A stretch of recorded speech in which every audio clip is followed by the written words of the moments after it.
Dear Millennials, selamat ya kamu sudah lulus kuliah. Nah, sekarang pertanyaannya, kamu mau ngapain? Oh, kamu mau jadi entrepreneur, jadi pengusaha. Oke, sebelum kamu jadi entrepreneur, saya mau tanya beberapa pertanyaan buat kamu. Yang pertama, apa kamu siap kerja 12 bahkan 16 jam nonstop? Kemudian kamu siap nggak dibayar mungkin hingga bertahun-tahun? Kamu siap untuk gagal? Loh, saya kan bos, saya pengusaha. Masa harus kerja lebih lama dari karyawan? Saya nggak dibayar, terus saya dapat duit dari mana? Oke, jadi gini, banyak orang yang mengira jadi entrepreneur atau jadi pengusaha itu enak. Bisa kerja sesuka hati, bangun suka-suka, bisa punya banyak uang, bisa beli barang-barang mewah, dan lain sebagainya. Nah, yang kamu lihat itu cuma puncak dari gunung esnya. Yang kamu lihat itu cuma enaknya aja. Yang kamu lihat itu cuma bonusnya aja. Yang kamu lihat itu sebenarnya adalah buah dari hasil usaha, keringat, dan air mata yang diteteskan oleh entrepreneur itu. Nah, kali ini saya akan membahas ada apa sih di balik gunung esnya. Kalau ternyata yang kita ketahui selama ini tentang wirausaha itu cuma puncak dari gunung esnya aja, cuma yang enak-enaknya aja. Nah, sebelum kita mulai, buat kamu yang gak kuat dengan pertanyaan atau pernyataan ini, silahkan klik tombol back atau close, karena ini gak untuk semua orang, cuma buat kamu yang kuat dan tabah aja. Juga buat kamu yang belum subscribe channel ini, subscribe ya, dan jangan lupa untuk klik tombol lonceng karena di sini kita akan belajar banyak hal yang pasti sangat berguna buat kamu. Tapi kalau kamu putuskan untuk menonton, tonton sampai akhir, jadi kamu bisa dapat sesuatu di sini. Nah, jadi kembali ke pertanyaan. Yang pertama adalah, apa kamu sudah siap kerja keras? Nggak cuma sekedar kerja keras, tapi kerja 10 kali lipat lebih keras dan lebih lama dibandingkan kebanyakan orang. Entrepreneur itu orang yang pertama kali datang dan orang yang paling akhir pulang dari kantor. Berdasarkan penelitian di Amerika, entrepreneur itu orang yang bekerja 63% jauh lebih lama dibandingkan orang-orang biasa. Jadi kalau kamu baru kerja 7 atau 8 jam kerja aja udah ngeluh, saya ragu kamu siap jadi entrepreneur. Di sini bukan tempat anak-anak manja dengan mental-mental berkedel. Pengusaha bisa bekerja 14 hingga 16 jam kerja sehari, terutama pada masa-masa awal bisnis dibuka, atau bahasa kerennya sekarang startup. Yang kedua, kamu siap kerja tanpa dibayar, bahkan mungkin dalam jangka waktu yang agak panjang. Pada masa awal perintisan sebuah bisnis, entrepreneur bekerja siang malam tanpa dibayar.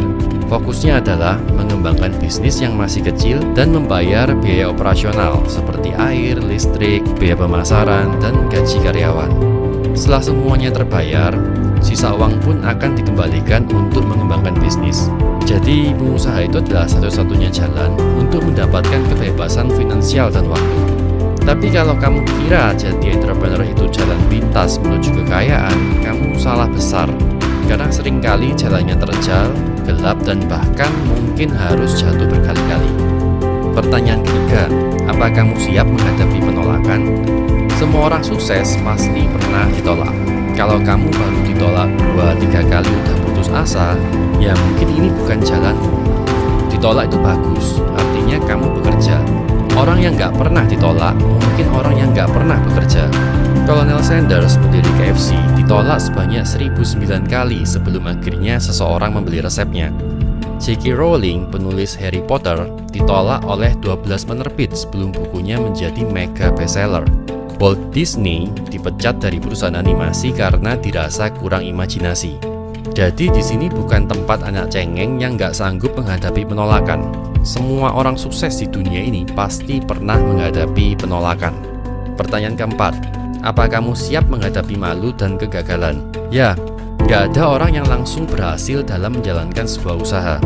Di Amerika pernah dilakukan beberapa penelitian. Dalam penelitian tersebut ditemukan bahwa entrepreneur sukses ternyata pernah gagal sebanyak 6-7 kali hingga akhirnya berhasil. Ketika gagal, pasti ada hinaan dan cemoohan, selain kerugian finansial. Jadi gagal itu pasti, dan itu adalah bagian proses dari seorang entrepreneur menaiki anak tangga keberhasilan. Berdasarkan penelitian, 80% startup gagal di 5 tahun pertama. Kalau kamu lolos di 5 tahun pertamamu, jangan seneng dulu. Karena dari yang lolos di 5 tahun pertama, 80%-nya akhirnya gagal juga di tahun kedua.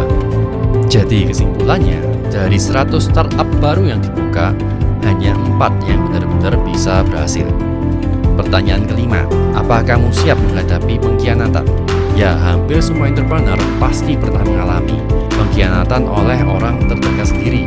Mungkin ditipu sejumlah uang, prestasi atas perjanjian tertentu, dan lain sebagainya. Steve Jobs sendiri pernah diusir dari Apple, perusahaan yang didirikannya. Namun ia kembali bangkit dan beberapa tahun kemudian dia kembali ke Apple.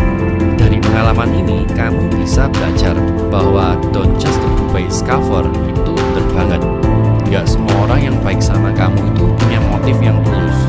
Dari pengalaman ini kamu juga bisa belajar cara meraba karakter dan motif seseorang. Pertanyaan yang berikutnya, kamu siap untuk belajar lagi dan mulai dari nol? Dengan lulus sekolah selama 12 tahun, kuliah 4 tahun, dan mungkin master selama 2 tahun, kamu kira kamu sudah jadi expert dan jadi ahli segalanya.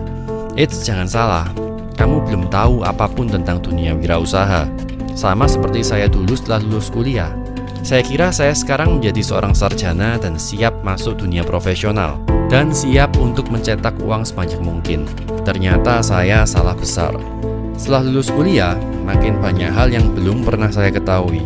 Hal-hal yang sebenarnya sangat esensi untuk keberhasilan malah nggak pernah saya pelajari di sekolah, bahkan di bangku kuliah.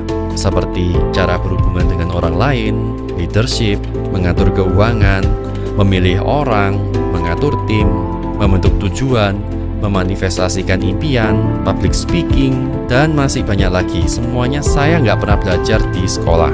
Jadi kalau kamu mau jadi wirausaha, kamu harus kembali ke kelas 0 dan mulai belajar hal-hal baru. Karena nilai rapot yang sudah kamu dapetin di sekolah ternyata nggak ada hubungannya sama sekali dengan keberhasilan. Terutama buat kamu yang memutuskan menjadi entrepreneur. Pertanyaan terakhir, apakah kamu siap menghadapi berbagai masalah yang datang dengan tiba-tiba? Masalah datang bisa karena ketidaktahuan kita. Kadang masalah juga bisa datang dari dalam, seperti kurangnya modal, kurang tenaga kerja, kurang pengetahuan tentang sesuatu, pengkhianatan oleh rekan kerja, tuntutan klien, dan lain-lain. Menjadi wirausaha artinya menjadi problem solver, yaitu pemecah masalah. Memecahkan masalah dengan sebuah ide yang berguna untuk orang lain. Kamu dibayar ketika kamu berhasil memecahkan masalah seseorang. Menjadi wirausaha adalah kemampuan untuk mencari jawaban sendiri. Karena seringkali orang merasa putus asa karena mereka nggak menemukan jawaban atas permasalahannya. Semuanya ini nggak diajarkan di sekolah. Sekolah nggak pernah mendidik orang untuk menjadi seorang wirausaha. Nah, sekarang kalau kamu mengira dunia entrepreneur itu adalah dunia yang indah, penuh dengan barang mewah, uang jatuh dari langit, kamu benar-benar salah besar. Ini adalah dunia yang gelap, sangat jauh berbeda dengan yang dibayangkan oleh banyak orang. Dan seringkali kamu akan merasa sendirian, kehabisan modal, dan nggak tahu harus melakukan apa. Makanya banyak orang yang menyerah dan kembali ke dunia sebelumnya. Jadi karyawan, mendapatkan penghasilan pasti tiap bulan dan merasa aman.